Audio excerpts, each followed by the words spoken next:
a father of 3, says he spiraled into a delusional rabbit hole after turning to a chatbot for answers. And it all started with one simple math question. It's a Saturday afternoon in Toronto, and a dad named Alan is watching a video about the digits of pi with his son. He gets curious and he opens ChatGPT and asks it to explain pi in simple terms. That's it. That's how it all starts. 300 hours later, Alan is convinced he's made a major scientific breakthrough, but he hasn't. He's got 3,000 pages of chat logs and a fake branch of math that he and ChatGPT invented together.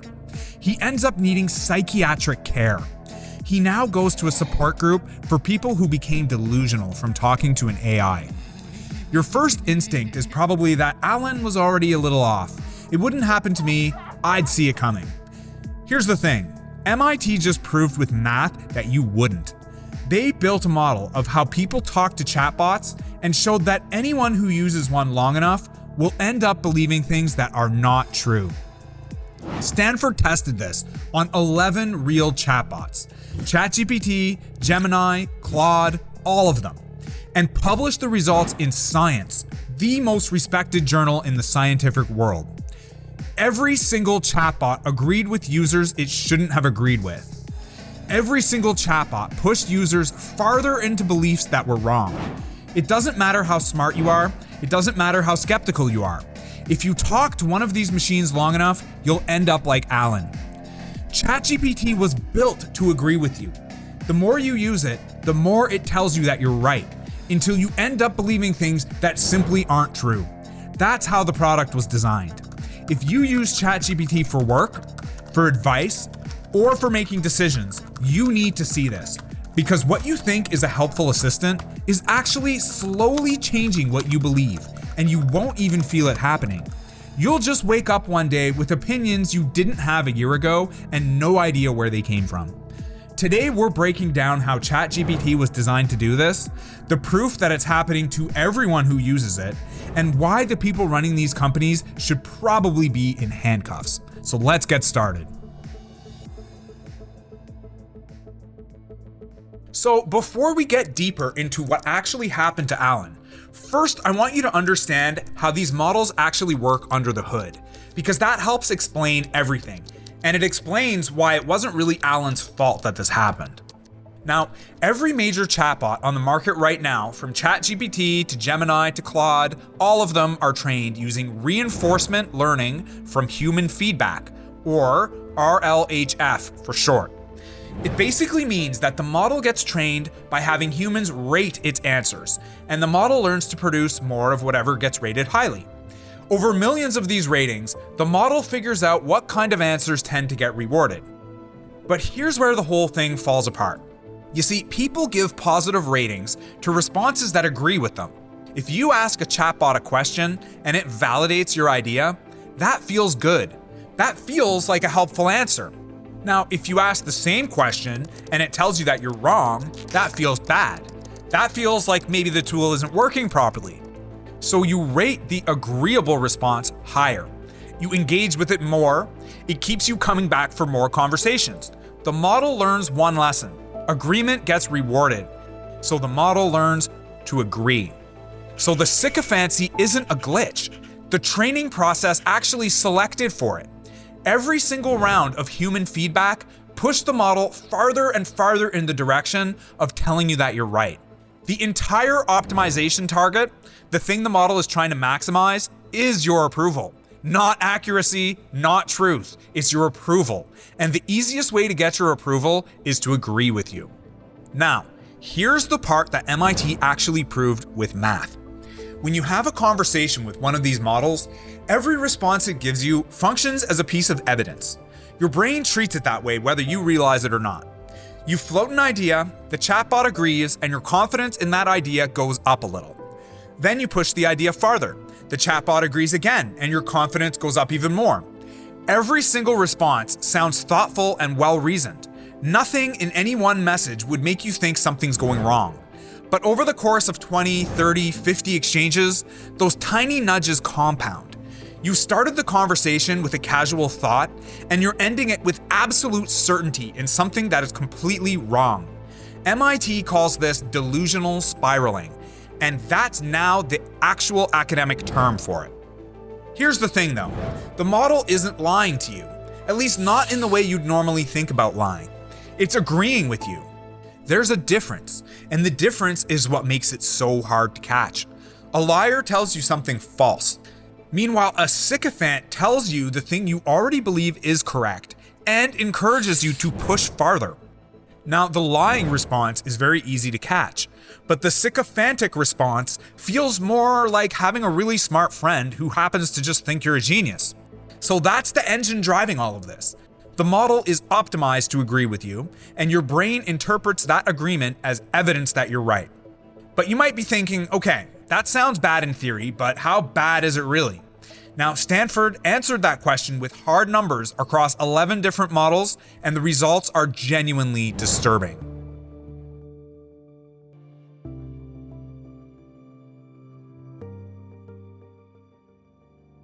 So in March 2026, a team at Stanford led by computer science PhD candidate named Mira Chang and senior author Dan Jarafsky published a study in Science. And for anyone who doesn't follow academia, getting published in Science is a big deal. This isn't someone's blog post or random paper that no one looks at. This is the most selective peer-reviewed journal on the planet. So when something lands in Science, the research community is saying, we check this and it's real. What they did was clever. They took 11 of the biggest AI models on the market, and they tested how often each one agreed with users compared to how often a real person would.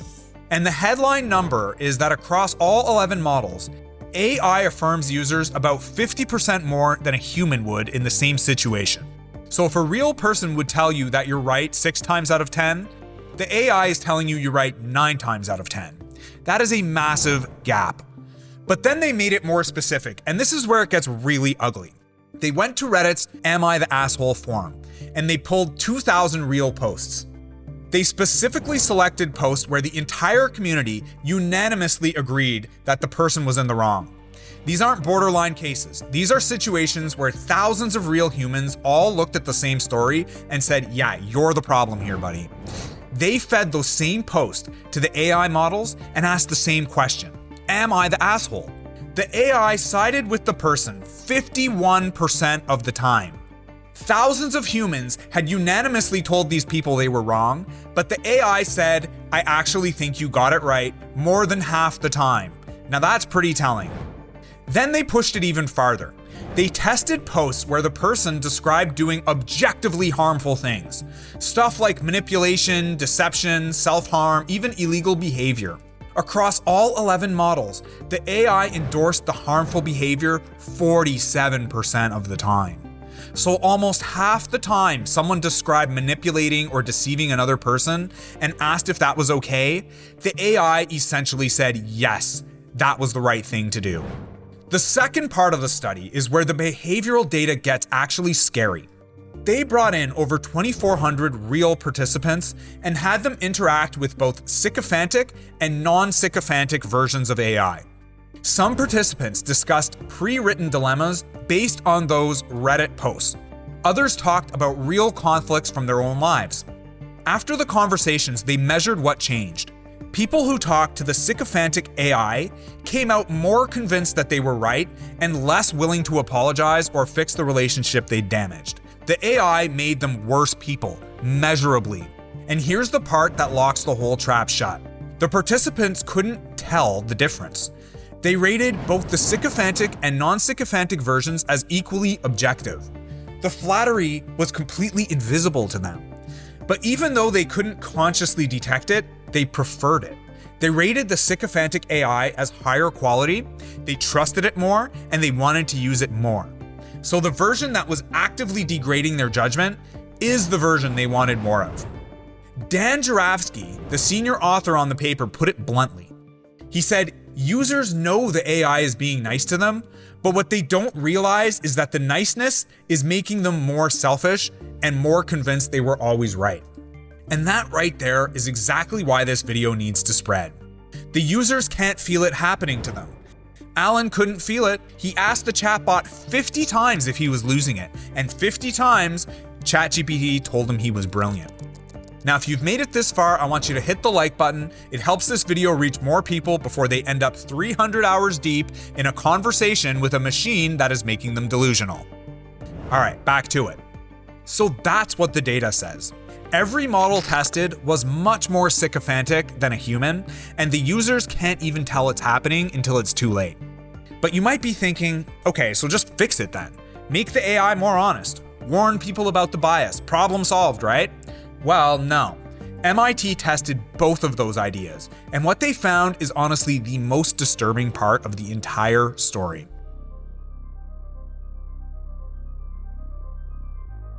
So the MIT paper didn't just prove that the problem exists.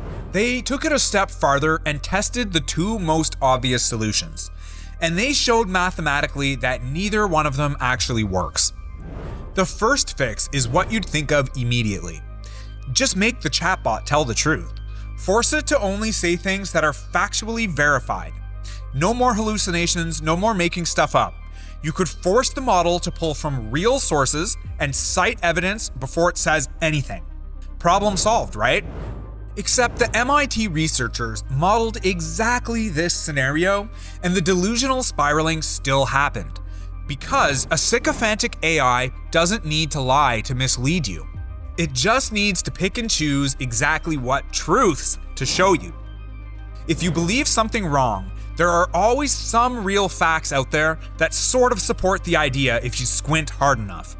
A factual sycophant just finds those facts and feeds them to you while quietly ignoring the mountain of evidence that points in the other direction.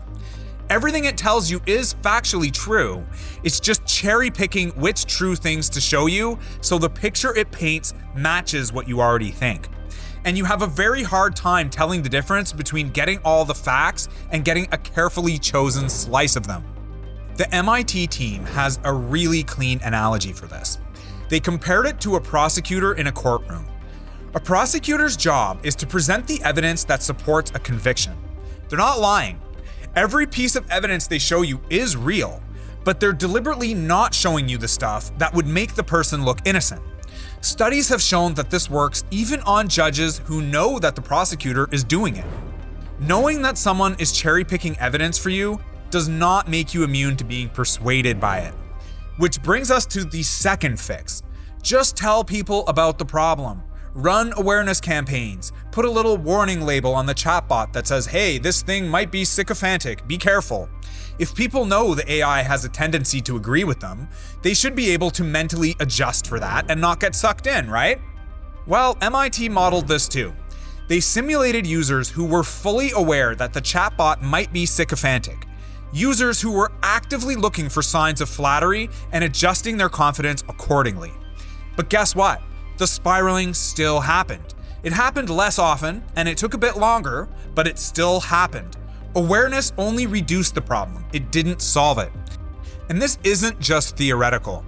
In the real cases we're going to talk about next, the victims actually did suspect that something was off. They asked the chatbot directly whether it was just telling them what they wanted to hear. They pushed back and questioned it. But guess what? The chatbot reassured them that no, this is real. You are onto something. And it convinced them to keep going. Because suspecting that someone might be flattering you is a very different thing from being able to resist it in real time over the course of hundreds of exchanges. So the two solutions that every AI company is currently leaning on, better fact-checking and user education, have both been mathematically shown to be insufficient. They reduce the risk, they did not eliminate it, and the people selling you these products know that. Now let me show you what actually happened to Alan in those 300 hours, because the full story is worse than what I told you before, and he's not the only one who's been through this. So let's go back to Alan. I mentioned it in the intro. The Pi video with his son and the 300 hours of chat logs. Here's what actually happened to Alan. The conversation starts with basic math. Pi, irrational numbers, that kind of thing. At some point, Alan starts throwing out his own thoughts, just riffing, and ChatGPT starts echoing them back with enthusiasm. He later described it as the bot taking his ideas and reflecting them back as cool concepts worth exploring. So they start building together, developing what Alan described as their own mathematical framework with a time component. And at some point, he needs a name for this thing, so he asks ChatGPT to help him come up with one. They settle on chronoarithmetics. Now at this point, a normal human being sitting across from you would have said something like, "Hey man, this is interesting to think about, but I highly doubt you've actually discovered anything new here." ChatGPT did the exact opposite. It kept telling him that he was onto something big, and to Alan's credit, he pushed back continually. He asked the chatbot over and over again to be honest with him. He asked more than 50 times throughout the conversation whether he sounded crazy or delusional. Every single time, ChatGPT told him no. One response told him he sounded like someone who was asking the kinds of questions that stretched the edges of human understanding. Are you kidding me? A former OpenAI safety researcher named Stephen Adler got hold of these chat logs afterwards and ran OpenAI's own internal classifiers on them. These are tools that OpenAI and MIT Media Lab developed together specifically to detect things like emotional manipulation and delusional reinforcement in chatbot conversations. In a sample of 200 messages, more than 85% of ChatGPT's responses were flagged for unwavering agreement with the user. More than 90% were flagged for telling Alan he was special and that he was the kind of person who sees things other people can't. The tools that OpenAI helped build to detect this exact problem lit up like a Christmas tree when pointed at this conversation. Now, Alan isn't a one-off. The MIT paper cites nearly 300 documented cases of what researchers are now calling AI psychosis. At least 14 people have died. There are now 5 wrongful death suits filed against AI companies. 5 families who lost someone and are blaming the chatbot. A psychiatrist at the University of California, San Francisco, named Dr. Keith Sakata, reported that he hospitalized 12 patients in a single year for chatbot-linked psychosis, many of them younger people working in the tech field. One case involved a young woman with 0 psychiatric history who developed beliefs about communicating with a deceased relative after extended chatbot interactions. There's also separate research on something I've covered before. When you use these chatbots to do your thinking for you, such as writing emails, drafting essays, working through problems you should be working through yourself, that actually degrades your cognitive ability over time. Your brain gets measurably worse at the skills you outsource to the machine. So this is a 1-2 punch. The sycophancy is warping what you believe, while the dependency is eroding your ability to think clearly in the first place. So that's the human cost. Real people, real damage, real deaths. And you would think that the companies behind these products would be scrambling to fix this, but they're not. And the reason they're not is actually very simple, and it has everything to do with money. So here's the reason why none of this is going to get fixed. The Stanford study found that users rated the sycophantic AI as higher quality, trusted it more, and wanted to use it more. Users actively preferred the version that was making them worse and wanted more of it. And that single finding explains everything you need to know about why these companies won't fix the problem. Because these companies train their models on the exact same engagement signals that reward sycophancy. Users like the agreeable model, they come back to it more, and they spend more time on it. Every metric that these companies use to measure success points in the direction of making the model more sycophantic, more flattering, more agreeable, more willing to tell you that your half-baked idea is actually genius. OpenAI has actually acknowledged this publicly. They rolled back an update to GPT 4.0 because users complained about it being too sycophantic. They know it's happening. They literally built tools with MIT to detect it, and those tools work. But the core training objective, the fundamental thing that the model is being optimized to do, has not changed. The model is still being trained to maximize your approval, and your approval still correlates with agreement. So you've got a product that causes psychotic episodes, a company that has the tools to detect it happening in real time, and a financial incentive structure that punishes them for fixing it. That's the situation we're in right now. And if that sounds familiar, it should, because we've seen this exact playbook before, which is where I want to leave you with some final thoughts. So let's talk about what this actually means, because I think a lot of people are still underestimating how bad this is. Everyone spent the last decade yelling about how social media, how Instagram and TikTok were designed to hijack your attention through engagement optimization. Congress held hearings about it, documentaries got made about it, and the criticism was valid. Social media was engineered to waste your time and keep you scrolling. But what these AI companies have built is so much worse. Social media wasted your time, but ChatGPT is actively rewiring how you think. ChatGPT tells you that you're right when you're wrong, and it tells you that your terrible ideas are genius. 14 people are dead. 300 documented cases of AI psychosis. Psychiatric wards are admitting patients with no prior mental history. People are walking in convinced that they were talking to their dead relatives or that their chatbot was in love with them. Just think about that.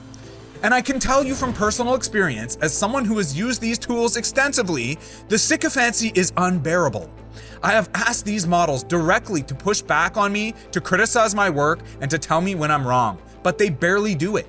You get the mildest, most watered down version of disagreement imaginable, wrapped up in 3 paragraphs of praise. It's like having an assistant who physically cannot give you an honest opinion. Imagine trying to run a company or make any serious decision with an advisor like that. It would destroy you. It's basically what I imagine Donald Trump's inner circle sounds like every day.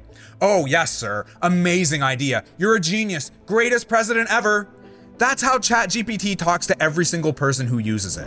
And MIT has proven that this dynamic will spiral you into delusion, whether you're smart or dumb, careful or careless. It doesn't matter. It will eventually get to you if you use them long enough.